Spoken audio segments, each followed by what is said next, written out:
Y el país se integra. En este momento nos acompaña Jean-Paul Pinto, quien es experto en seguridad, para hablar acerca de la reelección del presidente Daniel Noboa, esto en el marco de lo que sería la seguridad y cómo se daría tal vez unas nuevas estrategias en el marco de seguridad con la reelección del presidente Daniel Noboa. ¿Cómo está, Jean-Paul? Cuéntenos un poco. Quisiéramos tener un análisis acerca de lo que es el tema de seguridad con la reelección del presidente Daniel Noboa. Tal vez considera que puedan existir nuevas estrategias, nuevos ejes en materia de seguridad. Bueno, debería haber nuevos ejes, ¿no? Porque lo que tiene que estar claro el presidente es que realmente él ganó porque había gente que tuvo temor de votar por Luisa, pero en el tema de seguridad todavía tenemos muchos pendientes, ¿no? Entonces, la primera cosa que él debería hacer es, en la Constitución está, en la ley está el Plan de Seguridad Integral, que es potestad del Ministerio de Defensa.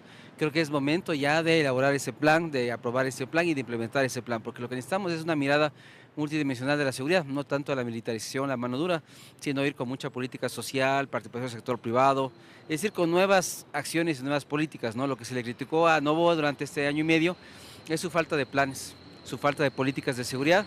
Entonces, ahora que ya está, digamos, tranquilo con la reelección y va a estar 4 años, creo que es momento ya de planificar la seguridad, de crear también inclusive una entidad que esté por encima de los ministerios del Interior y Defensa, que se dedique a hacer política pública de seguridad, que haga estos grandes ejes, estrategias y este plan, como digo, de seguridad integral, que es lo que el país necesita. Entonces sí, sería un error que el presidente piensa que debe seguir en la misma línea, haciendo lo mismo, cuando los resultados lo han acompañado. Justamente antes de que se dé el tema de las elecciones, el presidente tomó una última medida que era el estado de excepción que dura cerca de 60 días para algunas provincias por temas de conflicto armado interno. Esta medida, ¿cómo se analiza desde un eje de seguridad? ¿Fue más de tintes políticos o necesariamente porque sí era objetivo establecer un estado de excepción? No, porque yo creo que en el tiempo de Lazo también pasamos por varios estados de excepción sin resultado alguno. Creo que esto fue una medida más anticipatoria en caso de que hubiera algún tipo de conflictividad social, en caso que el resultado de elecciones hubiera sido, digamos, muy estrecho, ¿no? Cosa que no pasó, no hubo conflictividad, no hubo manifestaciones, rechazo, me parece que se vivió una fiesta muy tranquila, pero eso justificó el estado de excepción, pero realmente para mí no estuvo ligado a un tema de violencia o de inseguridad en el país.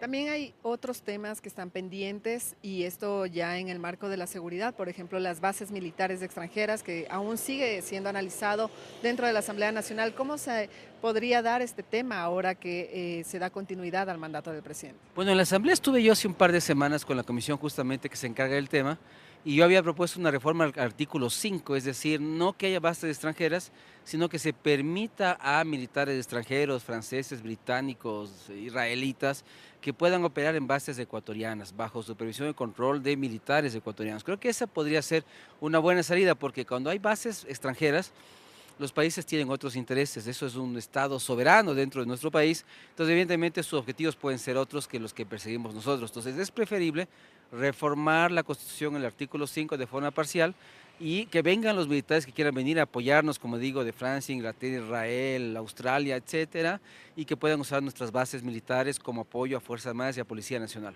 Aquí el objetivo sería que mejor vengan las fuerzas militares extranjeras, más no que se establezcan aquí bases militares extranjeras. Sí, exacto. Sí, lo que y sería interesante es que puedan potenciar, modernizar nuestras bases nacionales, podamos recibir tecnología, capacitación, entrenamiento, equipamiento. Ese sería el ideal, pero no pensar, ¿no es cierto?, que vamos a traer tropas de enfrentamiento. Sería un error, ¿no es cierto? O estos famosos mercenarios, que por suerte creo que eso se ha apagado porque no hemos vuelto a ir ni a Price ni a Blackwater, que están operando, haciendo algo. Me parece que eso es saludable. El país necesita realmente más bien invertir ese dinero en sus Fuerzas Armadas, en su policía, y no necesitamos contratar con ese dinero a fuerzas extranjeras para que se enfrenten a los grupos criminales, ¿no? Con la reelección del presidente Noboa se daría más fuerza también a lo que sería este tema de la cooperación internacional en materia de seguridad. Debería, pero como digo, bien entendida, ¿no? Porque a veces la cooperación se entiende como que vamos a traer fuerzas extranjeras que van a enfrentarse a los grupos criminales, pero esa no es la cooperación que necesitamos. La cooperación que necesitamos es inteligencia, tecnología, equipamiento, entrenamiento, como hacen los franceses en África, ¿no? Ahorita acaban de cambiar sus acuerdos de defensa, de cooperación en defensa con varios países africanos y se retiran las tropas, pero ellos se quedan ahí con un numérico mínimo para atender los temas de equipamiento, inteligencia, gestión de la información, entrenamiento, capacitación. Entonces hay que aprender más de ese modelo francés. También hay otro modelo que han señalado algunos expertos y tiene que ver con el modelo de seguridad de Colombia. ¿A qué se, digamos, dedica o cómo es este modelo que ha implementado el país? Bueno, hay dos cosas ahí. La primera es que nosotros, en lugar de buscar la paz, buscamos la guerra. Decimos que estamos en guerra, un conflicto interno armado, mientras que Colombia está buscando la paz total. Creo que hay que aprender de ese proceso. Me parece que tiene pros, tiene contras, tiene buenos resultados, otros muy malos. Entonces, pero hay que aprender esas experiencias, ¿no? La candidata hablaba de los gestores de paz, que es algo que existe en Colombia desde el 2009, ¿no es cierto? Es guerrilleros que se dedican a hacer un trabajo de tamponamiento entre criminales y Estado, a pacificar el país. En Brasil también se la utiliza. Entonces, la idea es tener líderes comunitarios en los barrios que puedan justamente reducir las tensiones, bajar la criminalidad y ayudarle al Estado a pacificar ciertas zonas del país. La figura como tal no es mala, sino que la candidata pues, que lo propuso no tenía credibilidad al respecto. Pero yo no descarto y no descartaría que se pudieran implementar ese tipo de políticas en el territorio, porque lo que necesitamos realmente en el Ecuador es pacificar los territorios y estos líderes, lideresas, porque en Medellín, por ejemplo, son unas matronas, unas señoras de la paz, las que se encargan de pacificar los territorios. Entonces, no es algo que hay que descartar. Lo que sí no podemos permitir es que este tipo de herramientas se vuelvan ideológicas, de adoctrinamiento, ¿no es cierto?, de control de los barrios, de los ciudadanos. Esos son los extremos a los cuales no podemos llegar.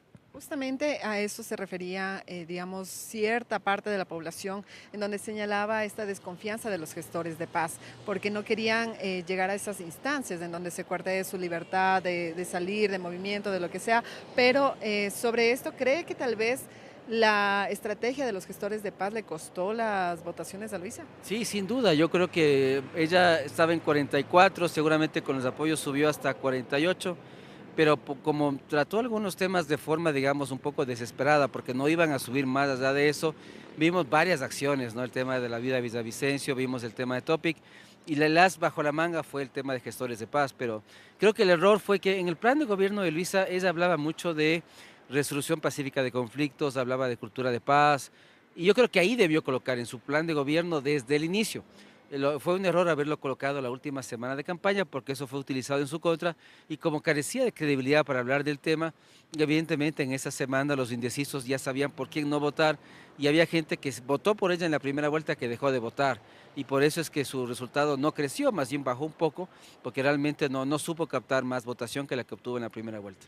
También hay otra situación que se ha dado en el gobierno de Daniel Noboa durante el año y medio de mandato que tuvo y él señalaba y se ha dado también el tema de los bonos, no solo bonos al sector social, sino también a la fuerza pública. Estos bonos que entregó últimamente a la Policía Nacional, entre otras entidades, corresponden más a una medida, digamos, electoral, política, más no de seguridad, ¿no? Claro, lo que pasa es que en el debate él se dio cuenta antes que había cometido un error cuando trajo aquí a la gente de Blackwater, porque eso fue un golpe moral a las Fuerzas Armadas y a la policía. Entonces él, para congraciarse sobre eso, lo que hizo fue justamente en el debate se le ocurrió eso. Entonces seguramente ese rato el ministro de Economía comenzó a hacer números, a hacer cálculos para ver de dónde iba a sacar eso. Pero claro, eso fue del momento, no son acciones técnicas, son acciones más ligadas a la política, que él se vio, digamos, obligado a hacerlo. No, lo bueno es que corrigió, porque realmente no es que Fuerzas Armadas haya estado muy contenta cuando vino aquí Price, para ellos realmente fue algo negativo, ¿no?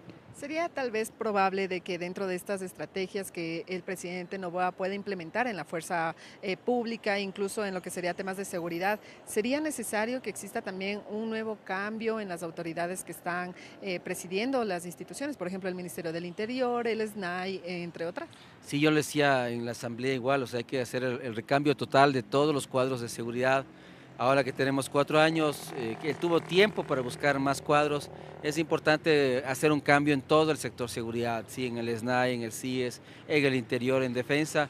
Es importante que realmente lo que no hizo en la primera candidatura que él tuvo, lo haga aquí en la segunda y pueda poner en esos cargos a gente con experiencia, con conocimientos, porque lo que ha pasado es que las malas decisiones, los errores que se han cometido es justamente por eso, por nuestra falta de experiencia y conocimiento en el área, no hemos sido capaces de implementar correctas políticas públicas.